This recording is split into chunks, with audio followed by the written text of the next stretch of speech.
Okay, Nick and Andy, it's time to preview Galatasaray against Liverpool in the Champions League. What an atmosphere in Istanbul. This should be Nick Mendola.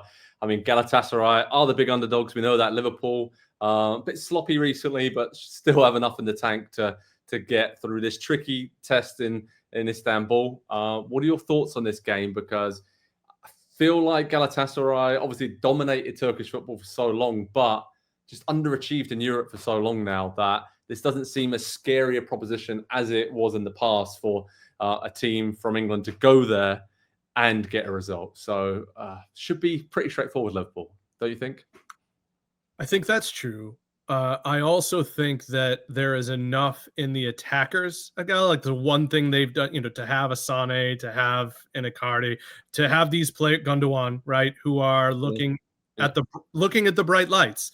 And it reminds me, again, much different, I'm sure, but there was a time when Newcastle were relegation fodder. But Sissoko and Wijnaldum, and you would see a big game, and all of a sudden it was a shop window game. It was I know the TV cameras are on and it's at St. James's Park and we're going to show up because it's going to be an atmosphere. And that, I think, is the danger here. There's no question Liverpool's the better team. We have questions about them that we'll talk about. Joe, you wrote a great article at our site about it. But I do think the bright lights, the immense crowd, Sane and company, there's players there who can score goals. And right now, Liverpool are like that detective show where there's the two guys in the office and they never leave, and all the detectives go out and they do the fun work. I don't know that Liverpool's back line can hold up over the next 3 months. It's a great analogy, I think, Andy, right, in terms of that is the one concern, and they've just kind of scraped through at the start of the season, Liverpool, with very unconvincing defensive displays. The balance with the new players they brought in just has been a little off. Slot's tried to change it. And finally, they lost against Crystal Palace heading into this game. So kind of ran out of luck and really had no complaints about that because it could have been 3 or 4-0 down at halftime, given that they kept giving the ball away. They were poor on transitions. Defensively, they looked really weak, both centre-back, but also in front of it when Gravenberch just couldn't do it all on his own to stop that. There's transitions and the way that they play. And I'm not saying we're concerned about Liverpool this season. I'm sure they'll still probably win trophies and be right up there for everything. But what are those big issues? Are those the only issues? And do you see kind of just their best kind of line of defense just to go out and attack and win games 4-3 and use all of their great attacking players together at the same time and just throw caution to the wind a bit more? Man, I don't know. What happened against Palace could have happened against Bournemouth. It could have happened against Newcastle. It could have happened against Arsenal. It could have happened against Burnley. It could have happened against Everton. That was their first 5 games, and they got away with it, like you say, with those late goals. And then they escaped. Eventually, you play with fire. You keep doing it. You're going to burn yourself, and that kind of felt like what it was. They've had a ton of the ball. They're creating a ton of chances. They're getting into good areas. And I think they're just not putting them away. And so not to oversimplify things, but you've got 2 brand new center forwards coming into the team. One that prior to making his debut for Liverpool had played, I think, 18 minutes since the end of last season for his country in Isak. And so he's obviously not fit. He's obviously not sharp. He's obviously not the player that they paid all that money for. Ekitike has been very good in kind of spurts. I think he's much more of a situational player for them, someone who stretches the back line. And maybe I think long term, he's probably going to be the one that comes off the bench. And I think that's the right role for him to run at tired defenders. And he'll probably score a lot of goals that way. But at this point of the season, it's still in that kind of transitional period for them. And I don't think Slot really knows. He doesn't know what his best 11 is. And maybe the 16, 17, 18 players, because he makes a lot of subs every game, as you should early in the season, but there's just no cohesion or continuity. It feels like it's kind of like an all-star team at the moment where there's just a bunch of incredibly talented players out there. And I think he's relying on, well, we'll figure it out. They're great. They're not just talented, but they're smart players as well.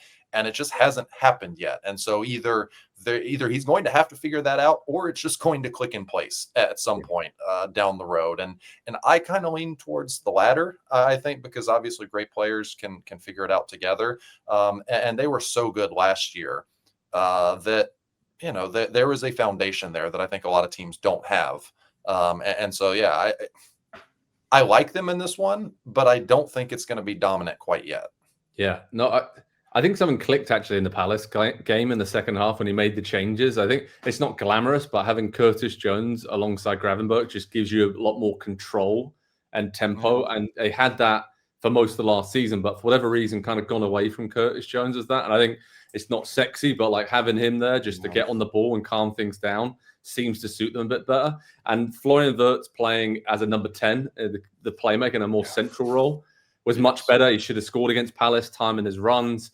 Still a bit concerned about how Salah kind of fits into the balance of this, but even in Gakpo, even Akatike playing on the left of Isak up top, I think that's probably the way they should go going forward. But I'd love to see Wirtz and Salah just interchange and have a bit more freedom, because at the moment, it's almost too many superstars in this team, Nick, where they almost are leaving it to each other and just figure, somebody, score. Like, and to this point, they have up until the Palace game, they have, won the game for them. But it's that balance issue, right, for Liverpool. And I think Galatasaray may test them. If you look at, you mentioned it before, right?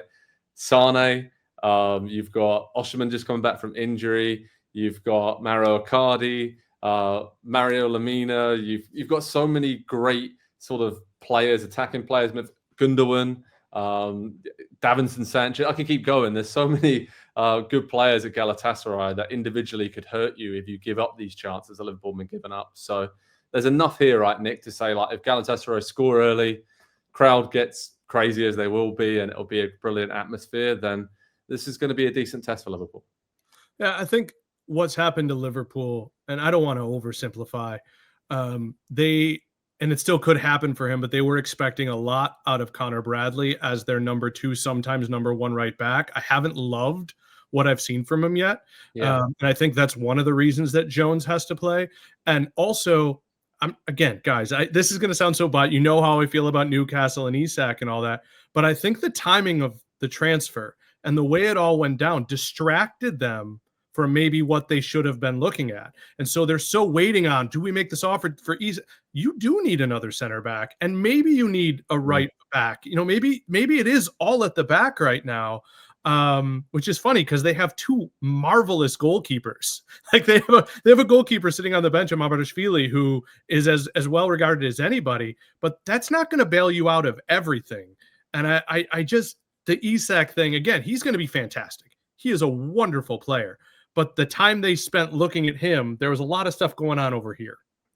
Yeah, no, I agree. Maybe interesting to see if Joe Gomez comes in, or what they do. Even Soboslai maybe playing at right back again, just to get the balance right. If Curtis Jones is in midfield and Wirtz plays in that attacker, I don't know. It's got to find Arne Slot. He's a great manager. Pretty much every single decision he's made since he joined Liverpool has been the right one in terms of getting the personnel out there. So I have full confidence he'll do that.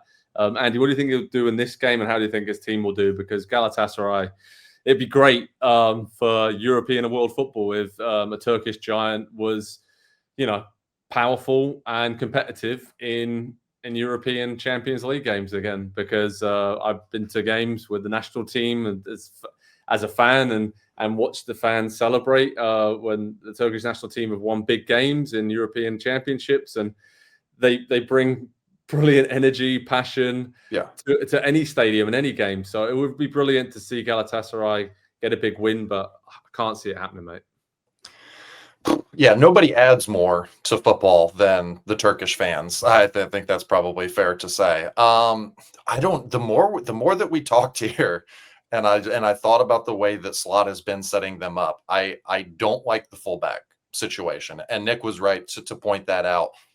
Anytime you make 2 big changes along the back line at the same time, you're going to have growing pains, and to have those issues, doubled up is a real issue. And so I do think they have to go super defensive in midfield, like you say, Joe, with the Jones in there to help protect that. And I don't necessarily think that Slot's going to do that. So I think they'll eke it out at the end. They're going to do it again. I'll say 2-1, but it's not going to be super comfortable. I don't think it's going to be overly impressive either. I'm going to go 4-2 to Liverpool. I don't think they have any balance right now. And Galatasaray seeing, Osman coming back from injury and all the attacking play, they're just going to go for it. They have nothing to lose. Nobody expects them to get anything from this game. So I think there's going to be a lot of goals and a lot of chaos.